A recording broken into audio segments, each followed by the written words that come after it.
Salam aziz vatandaşlar, salam gelin kızlar, hoş geldiniz. Ha bugün täze başlanan bäri ilkinji gedek şu ekrana çıkıp oturýarys. Täze ýylaňydan şu ýerden başlanyjy bolan üçin hemmäňize düşümli bir arsgaly, bereketli ýyl bolsun diýip ýene gutlaýyn şu ýerden. Hemmäňiz hoş geldiňiz, hormatly gelin kızlar. Aziz vatandaşlar, şu biz esasy bir temany däl-de bir köpçüligi gyzyklandyrýan bir temany ortaga atal diýip pikir etdik. Şu ýakynda Serdar Berdimuhammedowyň bir kitap ýazypdyr diýen nemesi videosyny sosial mediada gördük, şonu paýlaşypdyrlar. Biz hem şu hakda öz pikirlerimizi aýdal diýip şuň bäri ýygynandyk. Näme üçin diýsem, Serdar Berdimuhammedow kitap ýazyp biljek bir adam, kitap ýazyp biljek bir şahs mı diýip kirediýäňňa. Şu hakda öz pikirlerinizi şu biziň şu gepleşigimizde ýa-da Halkyň Ses kanalyndaky çykyş edýänleriň yorumlaryna da ýazyp öz pikirlerinizi ýetirip bilersiňiz, hormatly watandaşlar. Siziň hem bize goşulmaňyzy isleýäs. Öz pikirlerinizi şuňaly orta atmaňyzy isleýäs. Sebäbi Türkmenistanyň içinde bir biýdüdgünçilik diýelmi, nähili ýa-da bir türlü ýagdaýlarda Türkmenistanyň içinde az sanly bir halkymyz bar. Oňa da olara bir tarapdan çäre diýip gowlaýarlar. Şu ýyl täze ýylyň öňü syrasynda bir mardan bir video gelip gowuşupdyr da Halkyň Ses kanalyna, ony habar edip goýdular. Şu taýda studentler, okuyan Türkmenistanyň içinde ýokary okuw jaýlarynda okuyan talipler çärelere akdilendigi barada bir video goýberipdirler Türkmenistanyň içinden. Şu okuyan studentler, talipler hemmesi diňe çärelerde okuw wagtlaryny geçirip 4 ýyl, 5 ýyl bir universitet mysal üçin 5 ýyl bilim berýän bolsa, şoň 100% biz garantiýa bilen aýtyp biljekden şolaryň çärelerde geçirýändigini, wagtlaryny. Okuw asla ýok, bilim asla ýok Türkmenistanda. Ýene de olar çärelerde süründürilýär. Vatandaşlar şu ýerde şu esasen mana şu Serdar Berdimuhammedowyň ýazan kitabyny biz özümiz işläp gördüm da men Türkmenistanda kitaphanada. Şonu şu Serdaryň kakasy Gurbanoğlu Berdimuhammedowyň ýazan kitaplaryny polkalar götüren akdy. Agyr kitaplar. Olaram 2016-njy ýylda hasaplandy 198 sany kitap ýazypdyr Serdar Gurbanoğlu Berdimuhammedow. Onuň ýokary okuw jaýyna girýän studentler, talipler hökmany suratda şolan kitaplaryny ýatdan bilmeli. Näçe sany kitap ýazypdyr, azajygam gysgaç mazmunyny aýtyp geçmeli. Mundan öň Sapar Murat Niýazowyň Ruhnama diýip bir kitaby bardy. Türkmenistanda ýokary okuw jaýyna girjek bolsaň hökmany suratda şu ruhnamany ýatdan bilmeli, ruhnamany aýtyp bermeli. Birinji sorag, birinji egzamen şondan başlanýardy. Indi bolsa şu Gurbanoğlu Berdimuhammedow näçe sany kitap ýazypdyr. O kitaplarym büdjetden aýlyk alýan her bir mollim bolsun, doktor bolsun, başga sektorlarda işleyen işgärler hökmany suratda satyn alaýmaly şoň ýazan kitabyny. Men bu ýerde aýtmak isledigim zadym, diýjek bolýan zadym esasy şu Serdarym kitap ýazypdyr diýip paýlaşypdyrlar da. Şu kitabam hökmany suratda satyn almak üçin, satmak üçin ýazylan bir zat ol. Ýoksa hiç kim onu ellep okamak isleýän hiç bir okujyny görmedim men. Benim 22 ýyl şu kitaphanada işledim Türkmenistanyň içinde. Emma men şu kitaplaryny bir okujynyň gelip eline alıp açyp duranyny görmedim hiç. Sevgi bilen okulyan bir kitap däl olar. Ýöne şonu pul kazanmak maksady bilen ýazylandyr diýip düşündim men. Sebäbi hökman biz işlän wagtymyzda mundan 5-6 ýyl öňürdi 250-350 iň pes bahadan aýdylandan şo türkmeniň 250 manady bilen satyn almaly biz hökman işleýänler şonu. Budjetden aýlyk alsam hökmany almaly şonu. Ol bir. Ondan soň ýene de şu Serdaryň ýadan kitaby belki häzir 500 manada bardyr o. Türkmeniň manadyndan. Diňe pul gazanmak maksady bilen ýazylan bir zat. Biz haýsy bir ýurdun başynda oturan baş tutanyň ýa-da prezident diýip biz prezident diýip ony goşadyrnak üçin ne diýäkä? Sözde hökümet olar, sözde prezident. Emma prezident öz wezipesini ýerine ýetirmeýän bir prezident o. Haýsy bir ýurtda gördük biz. Prezident şeýdip kitap ýazypdyr, ine şonu reklam edip halkyna satyp oturan bir ýurt barmy? Yer ýüzünde ýa-da Orta Aziýada, Orta Aziýany alanmazda, Ýewropany diýmeýdi ni. Haýsy bir ýurtda bar şonu ýaly prezident. Öz kitap ýazypmyşyn, plan etipmişin, onuň satyp işleýän, budjetden aýlyk alan insanlara, watandaşlaryna satyp pul gazanyp oturan adam. Şunu gördükmi biz? Hiç bir ýerde görülen zat däl, görülip eşdilen zat däl bu. Tonç berjeğim. Gaýda gülkünç men türklere şonu gurrun bersem gülkünç bir zat, o inanmaýarlar bunýa zatlara. Bunýa bolup duran bizim Türkmenistanda şunýa ýagdaýlar bar diýsem inanmaýarlar. Leyla hanım size söz vereli. Başüstüne Leyla hanım. Salam kardeşler, salam yurttaşlar. Ayca abla, hoş bulduk. Şu aytkanıňyza mene hazır gülesim gelip oturuverdi. Gülüp oturuverdim. Mikrofonu açjakymam, bilmeň kaldym, açmajakymam. Biz hani kaos içindeki prezidentimiz bütün dünyaga ma'lum boldu, şermende boldu, gülkünç boldu. Birinciden özü bilimsiz, ahlaksız adamdan yazıcı çıkar mı? Kitap yazadığın çıkar mı? Biz hani bu akıllı prezidentimizden hemmeze çıkıp durupdu. 10 barmakında 10 hüner mınlı. Evvel bir aydımçı bolup çıktı, şundayn adamla nelerini, yalakalarını bir oynataverdi sazına. Helemem şu sazına oynatıp yatır. Indi bütün Türkmenistan'ın yalakalarını. Indi bütün Türkiye'mi, başka yurt mu, başka devletlerine adamlarını oynataman da oylaydı ondur bu özüne sınnayyınadan. Hayran kala koymalı. Bir gülkünç, katı gülkünçlüden bu. Olsun bu nişetip ne yazdayken bu, kitap yazdayken 198 tane kitap yazgan bolsa, o ne demek o? Ne böyle bilimli bu adam. Ne ola yazdayken o kitapa? Hiç kimni ilgilentirmiydi o. Hiç kimni kızıktırmıydı. On bir neden bu bir? Ertek yalıdan bir, kadimde bir ertekle aytıp ne teredik bize? Kitap okuyradik. Lekin özlerimiz havas edip okuydadik kiçkene vaxtımızda da ertek kitaplarını. Bunu kitapları bolsa boka yaramıydı, tuvalete yaramıydı. Mahluk ahır, sen özün düşünesen mi bu yazıp oturgan kitabına, ya seni koluna yazıp ber durganına düşünesen mi, işanasan mı? Kimni aldayacak buladı bula? Atalı oğul ikisi oturup aldı, bu terbiyesizler, bu akılsız bir ahlaksızla oturup alıp ağzına gegenini aytıp ayakına gegenini basıp durupdu. Sebep ne o? Sebebi bizani yurtumuzu, Türkmenistanlı baylıkları, satıp durgan gazları, neptleri başka yurta anışı bulanı esirtirip durupdu hazır.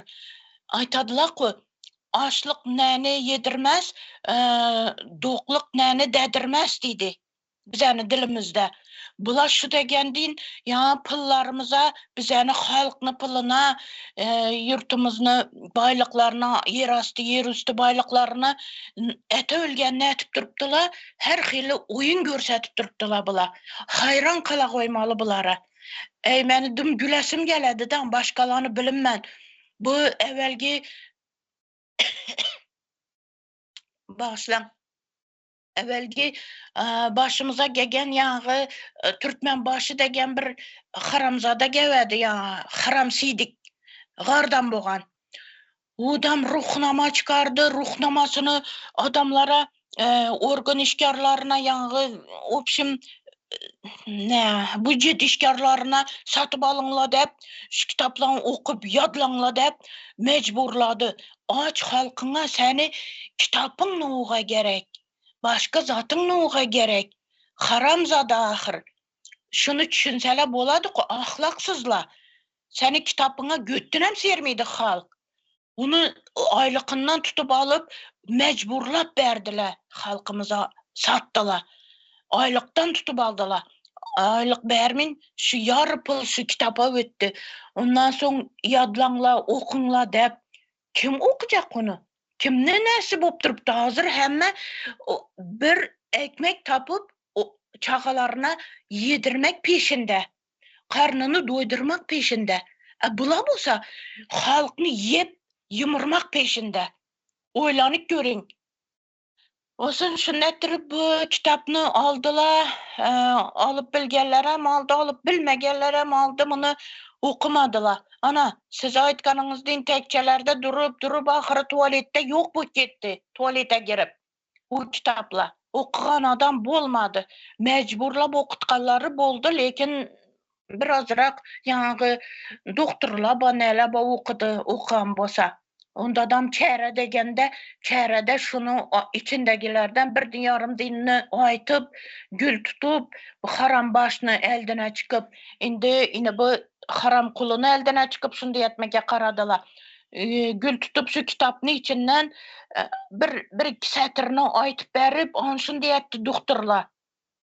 Sestralar. Ben özüm Baynisa'da işledim de, şundan bilemem. Olsun, ondan bir iki satırını aytıp öterediler. Al okudu dep hasap eteredi olsun bu haram başam beğenip. Ondan beter uçaradı ya asman boylu. Ya ahlaksızam. Olsun şunu ettirip çaresini gördü bu halkımızı, garip halkımızı. Ana olsun indi yeniden şu nerede işliydi ola, okudu ola bu studentler. Medik mi, pedik mi, yenen bir zat mı, polis işgarları mı, şundayin institutla bara. İnstitutlarımızdadan bir akıllı, bilimli mugallimler yok. Ulan niş etip terbiye versin, niş etip okutsun bu nelerini, yeniden bu yaşı studentlerini. Ana şunu ettirip, bu çare bilen studentlerimiz hem çare bilen kutardı. Medikler hem pedikler hem. Al bir de çare bilen kutargandan soň nişedi bula şifa bersin nege? Ki hastalara nişetip davalasın onu, nişetip yaxşı etsin, nişetip operasiya etsin ulanı. Ana bir de bilimsizlik sebepli halkımıza zarar bolup halkımız ölüp ketedi. Yeniden apendisini bir doğru düzgün operasiya etip bilmeydiler. Indi başkasına ne diysen bulanı? Ana şunun içi, şu geple. Indi bu ahlaksızla gelip 198 dismi şunçalı kitap yazar mı? Ne olay yazdı eken ona? Özü bir okup bilgenmeken, okup görgenmeken, bu Serdar Sıçak degeniniz hem yakında bir kitap çıkardı dediler. Ne o kitap ekenine özü düşünmese biz ara düşünümüz. Bu aç halkınıza, ey haramzada, haram horla, halkını hakkını yep yumurup oturganla, sizani kitaplarınız gerek miydi? Ahlaksızla, sizani gün bop yetişiniz gerek bizere. Beyzar bolduk bize sizlerden. Tuhumu tercinizden beyzar bolduk. Size başarıp bilmişler yurtunu. Dünya oğurluk sizene kolunuzdan gelecek. Başka kitap yazmak, bilim vermek yok sizlerde mahlukla. Ansatgına, açtangına, uruşsuz, yakalaşsız, kan dökülüşmesiz bizəni qurucu meclise tapşırınla vazifəni. Bolmasa sizəni ahiretiniz yağı cehennemde yanacak. Bu Mekke Medine'ye katnap Allah'dan dilemen de şu Mekke Medine bizlere ne berede de oylanıp düşünüp yürümenle. Hundi zat yok. Mekke Medine'ge size barıp bilesle garip halk barıp bilmedi. Onu Allah Teala görüp duruptu. Bizlere bekte oturup şunu dileyimiz Allah'dan. Bize barıyık Mekke Medine'ge barmayık. Bari bir bizeni dilegimiz kabul boladı. Size deyin oğurlanıki kabul bolmaydı. Şunu için astan gana kan dökülüşmesiz Gurucu Meclise berişinizni talep etemen. Şunu aytın dedim. Son yine yetiremen izini. Cahan abla. Sağ olun. Bolýa, sağ olun. Leyla han bu pikirleriň üçin. Bahar hanım size söz bereli. Hoş geldiniz. Hoş, bir gayret edip söz ver, yoksa var ha, gepleşik Leyla bitirecekti deyin. Salam yurttaşlar, ildeşler, kıyıtlar size de salam. Täze ýylyňyz düşümli bolsun, bir yurdumuzy kazanyp, täze cumhuriyetimizi dikeldirýän ýyl bolsun, halkymyz eşirete, erkinlige çykylýan ýyl bolsun. Yani Leyla hanım bellek geçti de kan dökülmeden demedin deyip parahatlık bilen yurdu tavşırın deyip qowu dilde düşündürjek bolýar. O başymyzdaki oturanlar olar ýaly qowu dile düşünjek bolsa beýle näçe ýyldyr orta gulluk edip halky bular ýaly eziyeti etmezdiler. Parahatlyk bilen berseler berer, bermeseler kan dökülmelen bolsa biz alars o yurdy, ölmelen bolsa alars o yurdy, watanymyz üçin ölers izimizde at kalsın. Yoksa biz ýalak gorkup, biziň halkda gorkup beýle otursak, soň çağalarymyza gezek gelýär, olaram gorkup oturjak. Onun için bizim çağalarımızın, aktıklarımızın geleceği için bu yurdu hökmen kazanmalı. O Mekke Medine gidip ahir sonunda o yerine mahsusil aldırıp boldu veyrançılık. Nire varsa berbatçılık. Kitap yazar, aydım aydar, velosiped sürer, maşin sürer, ok atar, at çapar, attan öňde ozar. Bular şondan başga zada kellesi işlänak. O bir çağı bolar.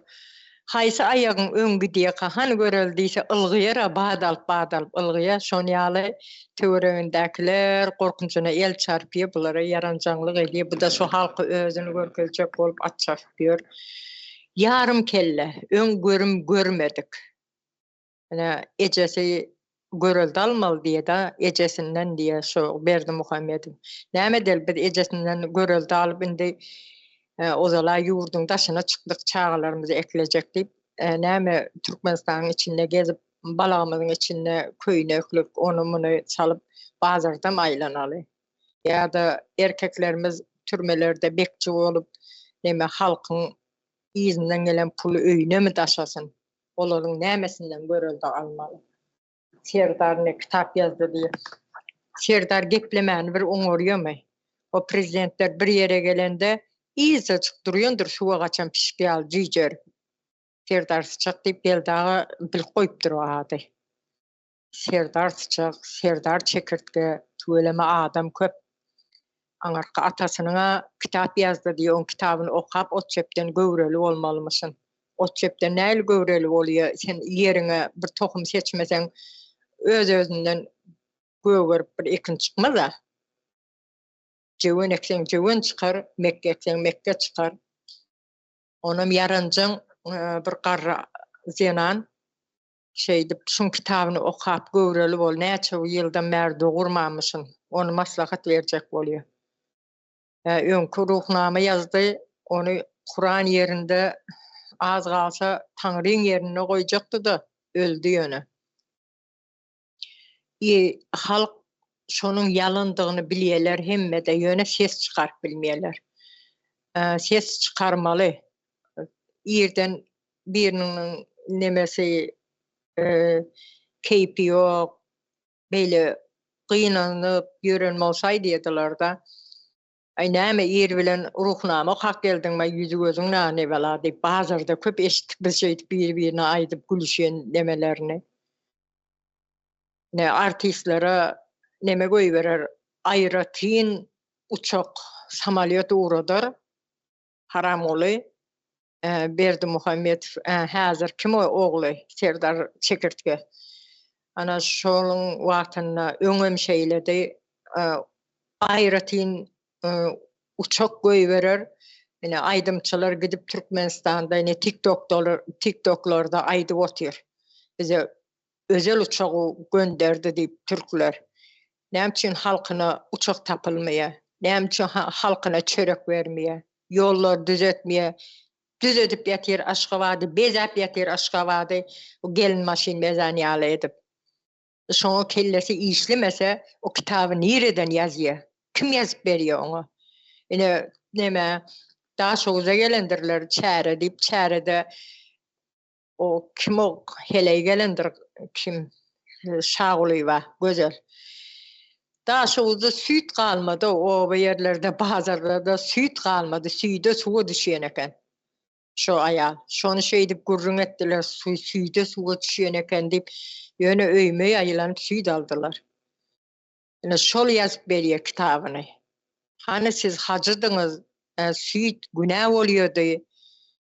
Kellesi ine şular ýalaga işleýe bularyň. Öz halky daşary ýurtlarda hyzmatçy bolup ber, itin heykelini ýapýar. Ya heykelini bejerdi. Näme üçin bejerdi? Sizden maňa it gadyrly diýe. Sebäp daşardan ine Türkiýe geldi, türkmen çopan itlerimizi bulara berdi. Arapdan geldi, o aňyrky ors eýesi geldi Putin. Türkmen çopan itini berdi oňa. Ya olarda olaň öňünde durup awraya gazanýar da bize ine türkmeniň iti, bu türkmeniň aty şey diýip. Şoň üçin hem heykelini etdirýär, bejerdi o ýerde. Halkdan maňa näme peýda bar, öleni ölsün diýe, galany galsyn. Halkymyz bu zatlary göz ýetirmek gerek. Ýöne özüni öwdüre ýyldyza çykardylar, soň halkyň elem ýetene oňa gitdi. Ýokary uça öwe uçurdular. El yetmez etdiler, öz el yetmedi gitdi Putiniň aýagynyň aşagyna togulanyp ýatyr. Ataly ogul ikisi. Muňa halkymyzyň özleri göz ýetirmek gerek. Näme üçin halk aç gezýär, itin heykelini ýapdyrýar. O kitap ýazmak näme? Kitaby açyp okap görsünler, o Magtumulyň ýerine özüni goýjak bolýar. Kim o samsyk Magtumulyň heykeline kitabyna özüni deňär ýaly, Magtumula özüni deňär ýaly kim? Sen olaryň enesi kim? Atasy kim? Kim? Ha olaryň halk düşmany. Bu gezip ýören alp satar, balanyň içine mata sokup alp satarçylyk edip ýören. Jenaýet düşe wagtynda. Alp satarçylyk edip türmäge giderler de bolýardy. Neşe edip şalkyldap ýören helegiň çagasy. Şonu ýaly helegiň agtygy. Ine biz şolardan mı göreldi almaly? Muňa halkymyzyň özüni göz ýetirmek gerek. Goý biz ýurdumyzy gazanaly. Nämeden gorkýas biz diýmeli? Owadan depeden tamam, owadan depeden gorkup biler, bolup biler onu ýazat. Ýöne sen halk bilen agzy birleşen wagtynda owadan depe näme zada özüni sokmaly owadan depe. Ayağa galmaly, urup ýykyp ýurdumyzy alyp çagalarymyz üçin watany gazanmaly, çagalarymyza bir miras goýmaly. Özüň izinde at galýa. Ine şo watanda şoň üçin şo ýerde ejem söwüşdi ýa-da dädem söwüşdi. Şeýdip gazanılan biz Türkmenistan diýip gaýşaryp arkaýyn köpçilikde de gepler bilýän. Azy gorkup ýöreseň näme gepler biljeksin? Gidersiň däden gider bir polisiýaň nämeseň prokuroryň ýene bir zadyň şonu ýalak bir götürkädiliň barar, goýundy soýup berer, gapysyny arasalap berer. Soň däden garar, soň çagalar etip başlýar o zatlary. Mekteplerde de plan kesiň çagalary arkaýyn gepler bilýändir, mugallymy bilen gepleşip bilýändir. Garybyň çagalary egini gysyp o eski partada oturýandyrlar. Men Türkmenistanda wagtym gördüm olar ýaly okuwçylary. Şoňa da halkyň özü günäkär. Men çagalaryň egini gystyrma, bir ene çağız üçün hemme adam edibiler, oğurluğum edibiler, çağasını bakacak bol. Bine Bayram Ali'nin bazarına bir ayalı oğurluk ettin deyip yakalap, onu neme bir direge bağlaq koyupdur da polisiyalar. O ayal utanmalı değil o yerde. Polisiyalar utanmalı. Yani şu derece, şu yağdaya gelipdir. Celepçilik emedibiler. Bir ayalı celep diýmeden öňünçe sen näme üçin celepçilik edýäňni bir sorak görmeli. Näme bar şu celepçiligiň aşağılarynda näme zat bar? Şoňa akly, şoňa kelläň işletmeli. Orsun wagtyna 8 saat gidip işini işläp gelýänsiň. Azam bolsa elinde aýlygyň bar.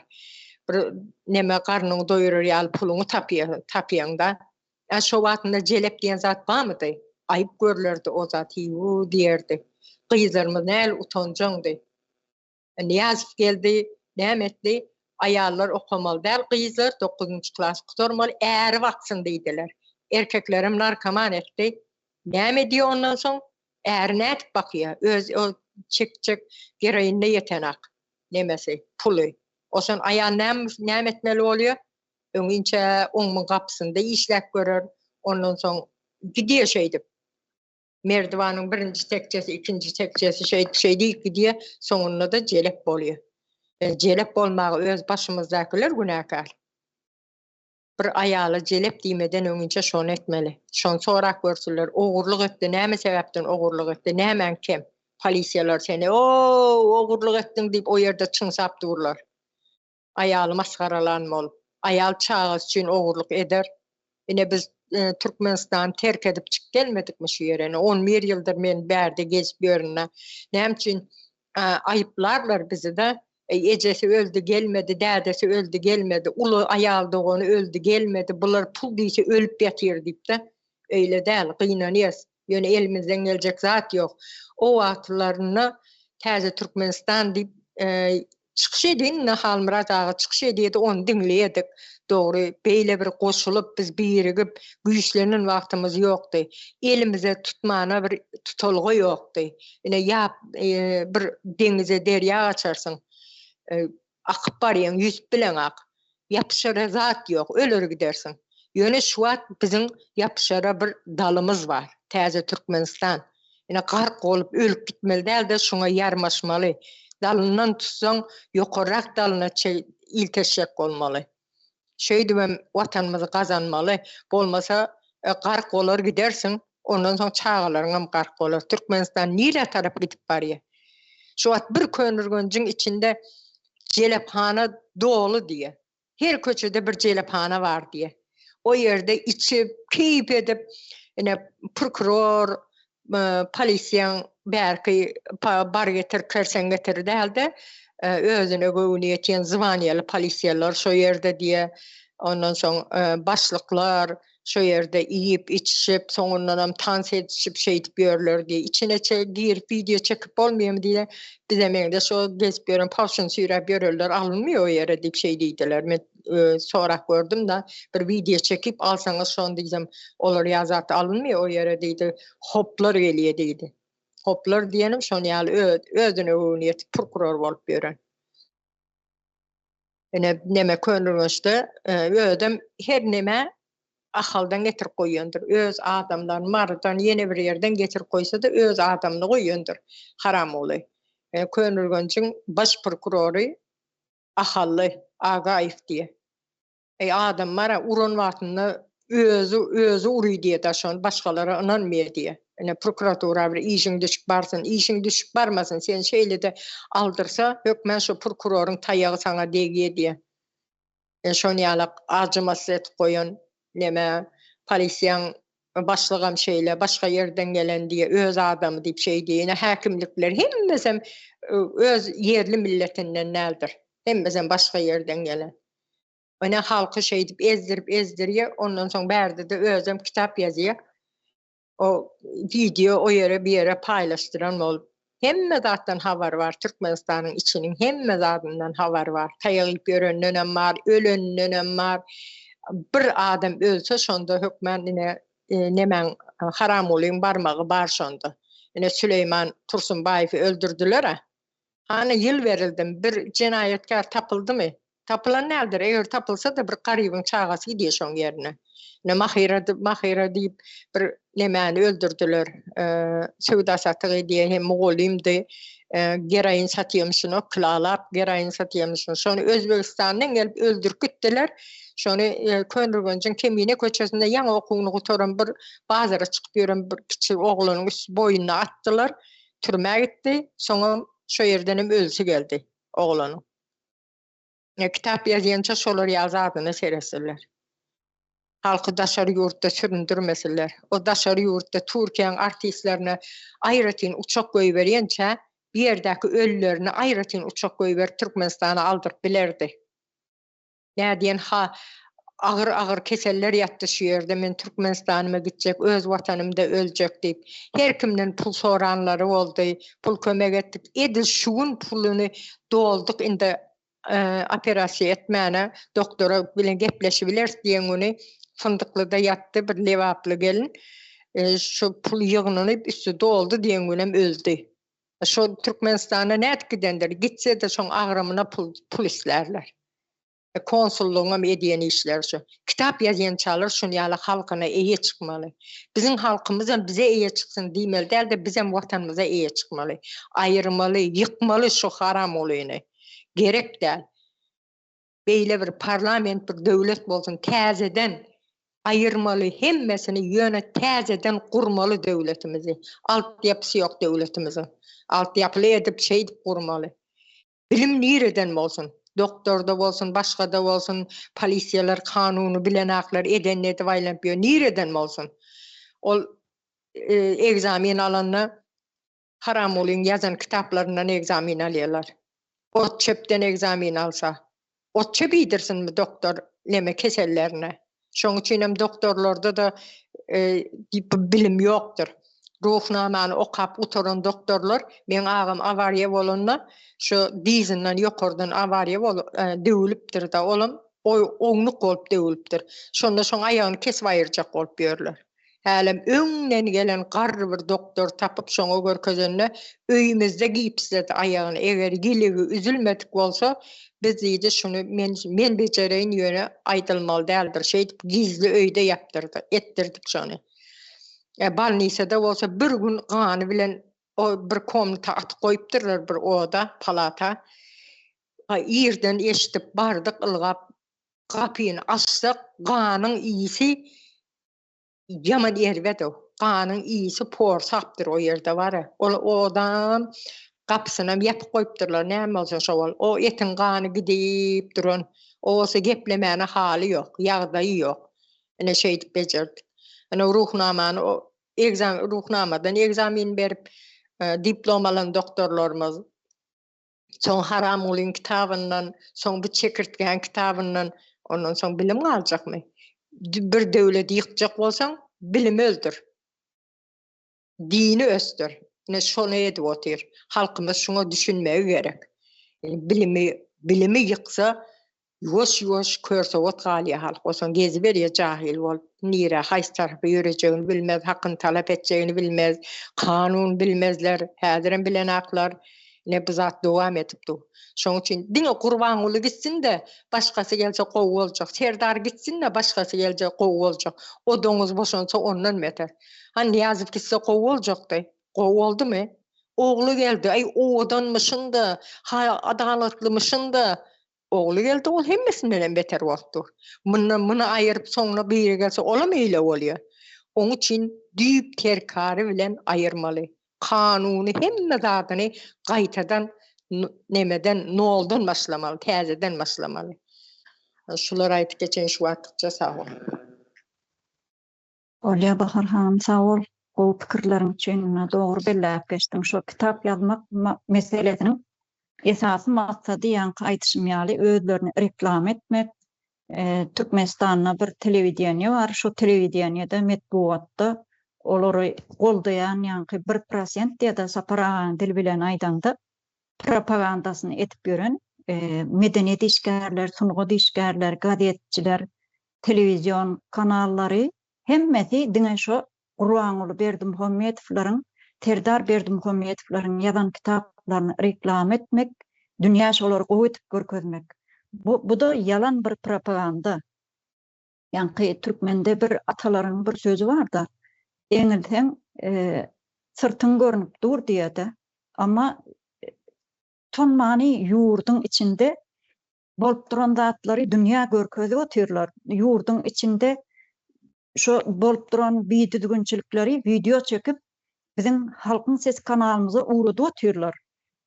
Ondan oňdaşyndan başga kanallarda da, sosial mediada da paýlaşyp halkymyz eýýän ayağa galyp öz nemet agyryan taraplaryny bize ýetirip otyrlar. Şo zatlary görüp bularyň propaganda etmesi gaty aýyp bir ýagdaý. Aýyp, yani gazet jurnallaryň biz işlemizde gördük da häzir dowam etip durşu. Ben ýurdun içindekilerden torak görsem häzirim dowam etip dur.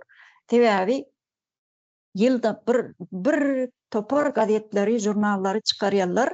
Onda da diňe Gurbanuly Berdimuhammedowlaryň suraty, şolaryň propagandasy edilen gazet jurnallarda da.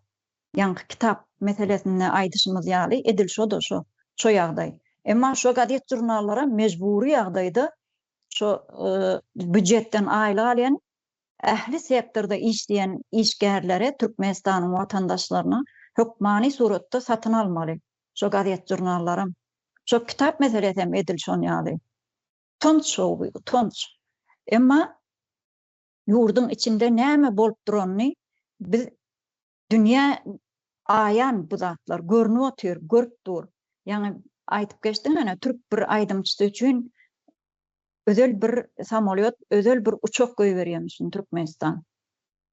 Onda Türkiýede ölüp galan, ýani gaýtyşyň ýaly Türkiýede ölüp galanlar bar, kesel bolan bar, gitjekler bar. Olar üçin näme üçin uçak göýberenak, samolyot göýberenak.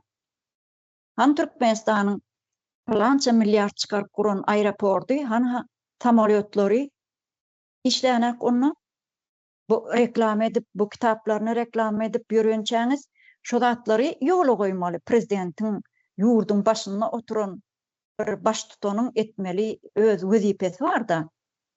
Täze neme Türkmenistan guruljak diýip biz aýdotysda her gün muny çykyşlamada.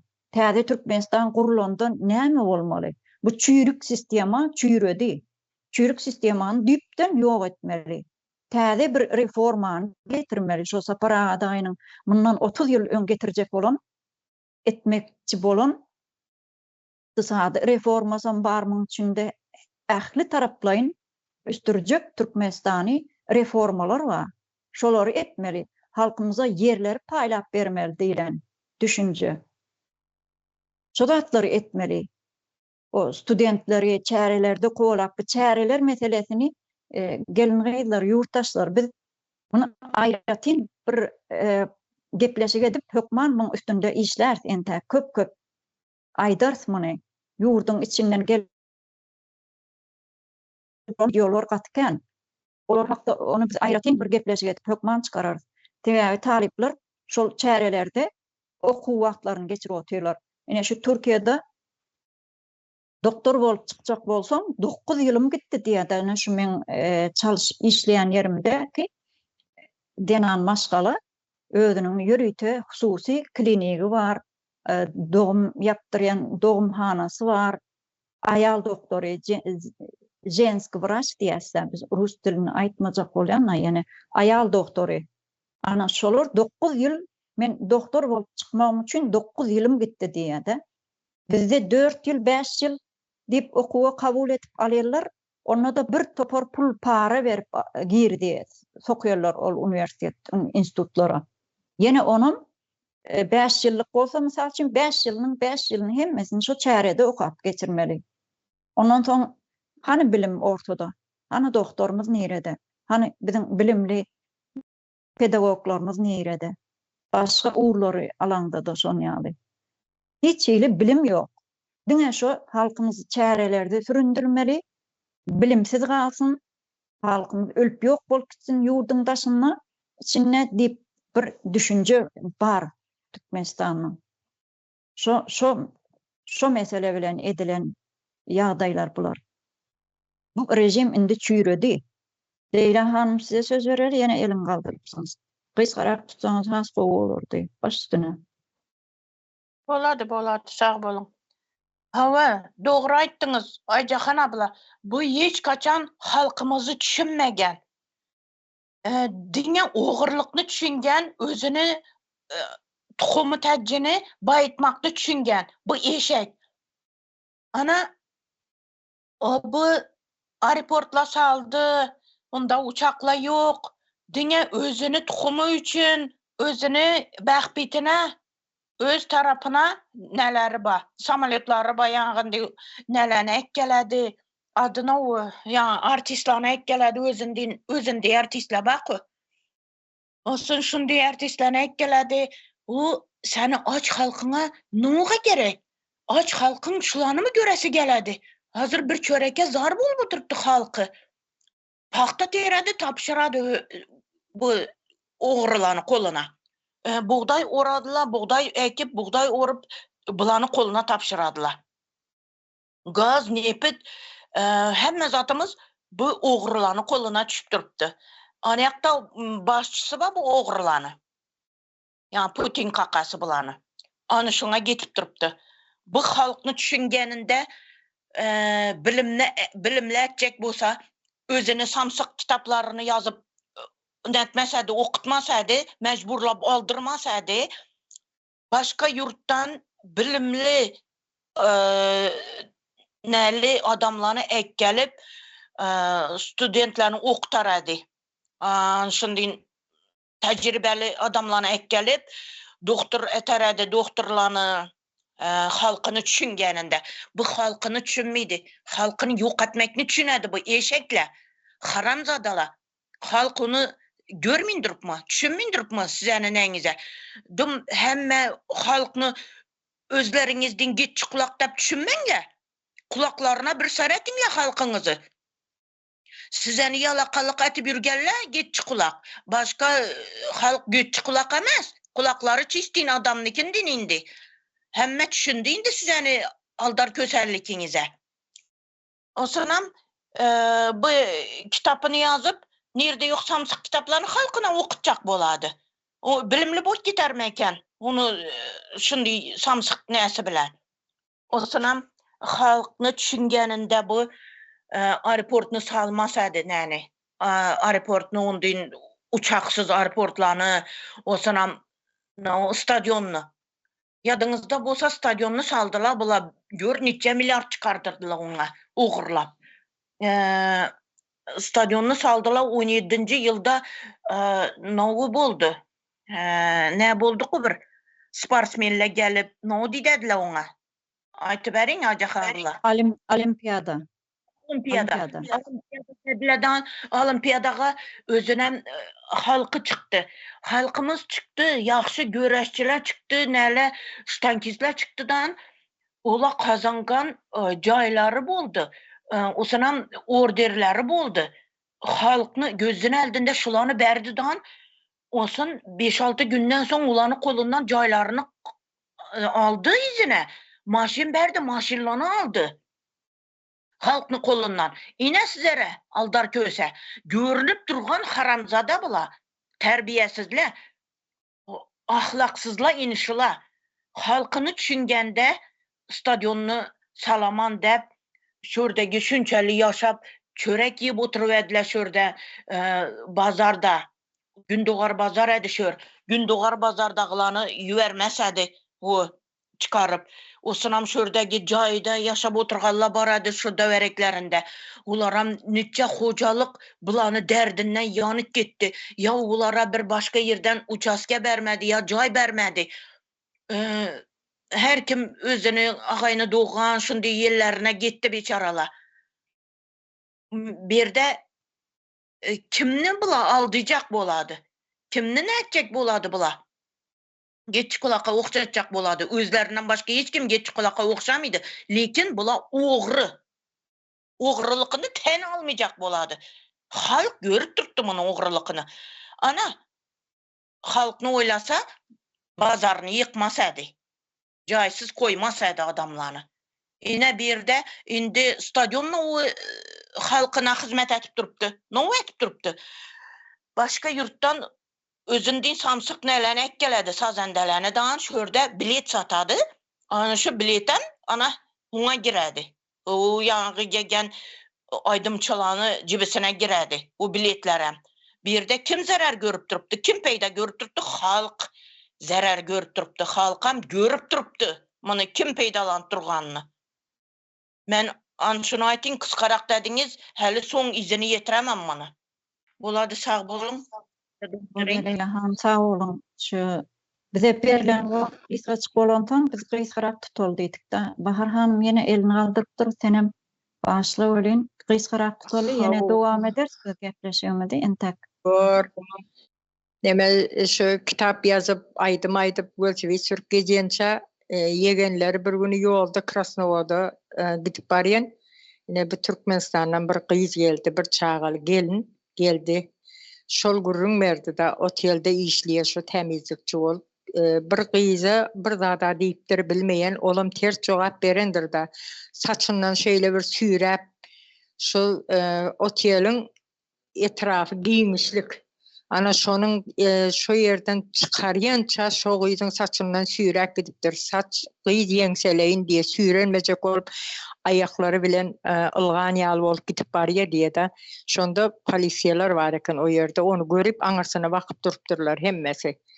Näme üçin men misaly bir yerini şey süreyin polisiye ılgak gelerler. Näme üçin şu yegenine haram bolýan yegenlerine dur diýip bilmendirler.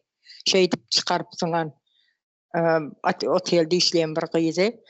Soňam nemen şu otelin içinde işleyen bir kızı da bir zat deyipdir, olam näme jogap bereni bilmeyen, gara şoňa yaramandyr beren jogaby. Dan atýança yegenler içip, çekip, çilimini şoň en namında batyryp, öçürüp, külünü şoň en namına kakyp, şoý gaty maýa diýdiler gerek şoýyň adyna, şoý gaty yaramany ýatypdyr. Men Krasnovod'da işläp ýördim şo wagtynda, şo gurrun boldular. Hani kime aýtjak? Polisiýa aýtsalar, öýüne ýöne polisiýalar gelipdir, sesiňiz çykarmaň, o ýaşulyň yegeni diýip şey diýip öýündäkileri de şey diýip aýtypdyrlar. Hani nirde olsan bir neme kitabı näme üçin ýazýar? Kitabı şolar ýalaksa da çen ýazmaly ekenne. Ine Könürgönçden bir gelin bir goşgy ýazyp uratdy düýünkide. Ine bu haramgullar öwe ýyldyza geçipdi de halkyň soň özelem ýetmedi. Ine oň içinde Saparagan ady bardy, Halmurad agaňam ady bardy. Onam benem diýdim da muňa bir hilraga görerler ýöne okap ber diýsen okap bereýin olara diýdim. Näme diýjek jogabyny aýdaryn diýdim. Höwes bilen ýazypdyr. Onuň okudum o ýerde Halmurad aga aýtdy. Öňlidi 3 tanak diktator ýasadyňyz diýdi. Bizi öwmäň diýdi. Biz sizden üstün däl diýdi. Watanymyz üçin diýip göreşýän bolsak hemmämiz deň göreşip otyrys. Hemmämiz bir deň adamdyr diýdi. O goşgy bolmaýa kabul etmedi. Biz övgü diýen zat islemeýäs diýdi. Hemmämiz bir adam diýdi. Seret özüni övdürmedi şu ýerde. Ay goşgyny gowy ýazypdyr, ertir ondanam gowy etip övsün diýmedi. Menem bu ýyza jaň etdim. Bu goşgyny diýdim, şunu ýal bizi övüpdirler. Bu munyal zat biz gowy görmeýäs, diktator ýasamaň diýip aýtdy diýdim. Ýanky gyzyň bir aglaýşyny görseň, Aýjahan hanım.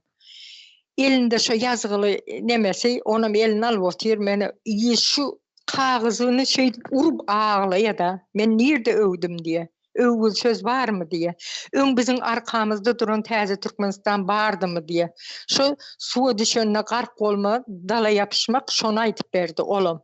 Bizim şu wagt diýdi, bir şey edip suya garp bolan wagtymyz diýdi, şeýle ýapyşmaga dalymyz bar diýdi.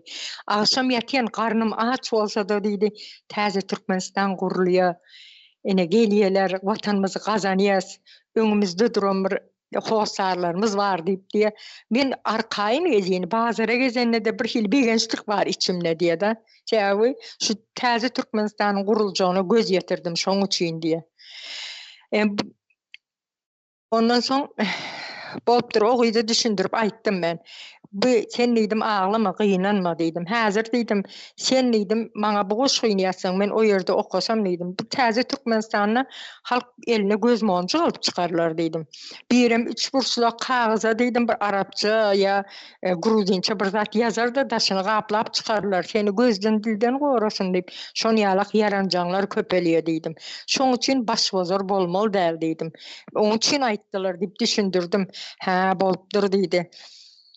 Ine Niýasowyň ýakasyna bir garry jenandaýza nemedendir bir 3 burçluk nemäniň daşyna mata tikipdir.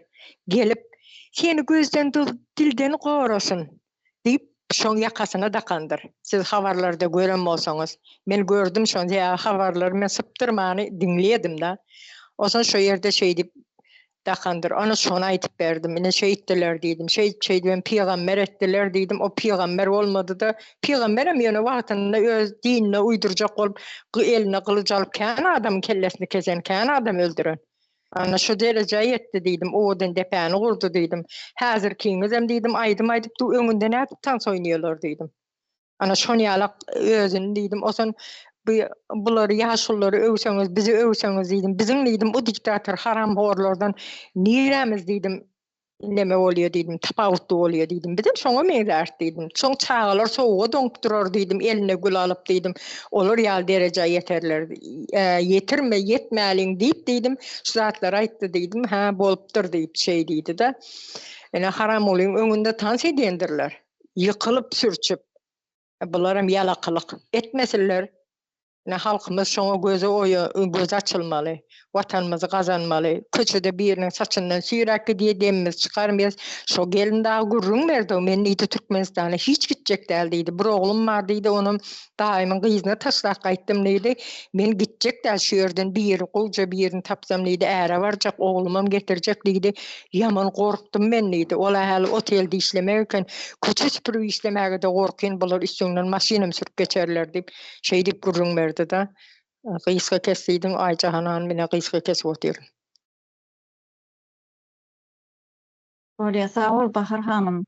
Pikirleriňiz üçin, gowy pikirleriňiz üçin sag bolun. Ýanky goşgyýady diýdiň-a, o goşgyýadan gyýda da köp sag bolsun, aýt galamy ýitip bolsun. Öwgül sözleri ýazmasyn, dogrudan hem şu Halmurada daýynyň aýtýaly. Öwgülden de ente ýüreginden çykandyr da o sözlerim. Ona da sag bolsun aýt. Emma şu ýanky bir gynançly bir wakany aýtyp berdiň da, ýegenler Türkmenistanyň başynda oturan jenaýetkär toporuň ýegenler diýdiň da. Şo gyýdy sürükläp saçyndan tüýräpdir diýdiň. Şonu gören polisler nerede? Polisleriň öz gyýjygy, ayal maşgalasy, ejes nemesi ýokmu olaryň? O tonsuzlar. Aýça bir mut sözüňi böleýin da şu neme şu gyýzy süýrekledi diýende şu ýere gidip barýaka ýegenler maşinli nemede ışıkta durmany geç gidipdir da. Onam ýolda gaýy saklaýar. Ýanky gaýy 2 volt durmy, 3 volt durmy bir postyň içinde birem ýolda durupdyr da sen ışıkta durmadyň. Sen men kimdigimi bilýärmi diýip şu maşindan düşüp 3-4 oğlum bolup şol gaýyşnik oglany şeýle bir depipdirler var ha. Ol oğlan ýerinden turup bilmändir. O süýräp çetezin gidipdirler da. Ana şonu gurrun berdi. Şol butgojugyň nemäň içinde duran, külbejiň içinde duran beýleki gaýy ýoldaşlary şonu çykyp elinden alyp bilmändir. Ene muny bir taksici oğlan gözü bilen görüp aýtdy. Gözüm bilen gördüm diýdi da. Ona serdaram soňundan barıp olara telefon nomerim bir kagaz berki diýemsin. Indi kim olar diýemsin da olam şu ýegenleri diýip aýtdy diýse, indi bir zat diýsem dogry maňa jaň ediň diýip bahadalyk geçki diýemişde. Sen neme gözüň bilen gördün kim diýip tanamak näme gerek? Sen ýegenleriň ol. Ine bu da özüni şu prezident bolmaka, prezident saýlatjak bolmany akylly bolup ýören güni çekirtgäňem. Buna aýtyp geçmek lazım. Bunu vara halk bolup oýanmaly, bir-biriňizden gaýyn depdi, o gyzy süýredi diýsen, soň bular başga hemmesem bir prezident değil, bula 40 prezident bolup gittiler. Hemmesi edenine de baylanıp ber. Şoň üçin biz watanymyzy gazanmaly, soňunda ölüm maram bolsa gazanmaly watanymyzy. Buna halkyň oýanmasy gerek. Bularyň hemmesi bizim özümizin sessiz oturanymyzyň günämiz. Bizim gorkaklygymyzyň günämiz, bizim türkmeniň adyny ısnat getirip oturýarys. Biz özbek, kazak, hemme millet bolup, hemmemiz bir oguz milleti. Türkmen, özbek diýip soň aýyrypdyrlar. Biz öňdäki nähili güýçlü bir aýallarymyza çelli gaýdywsuz, güýçlü bir mert millet bolupdyr. Häzir näme hale geldik? Ene biz şu taryhymyza gaýtyp gelmegimiz gerek, güýçlenmegimiz gerek. Hiç zatdan gorkmaly däl. Çağalarımız için, yaş neslimiz için vatanımızı kazanmalı. Bunu haýyş edip aýdýan halkymyza, yalvaryp aýdýan halkymyza, nähili düşünseler o dilde aýdýan halkymyza. Sağ ol.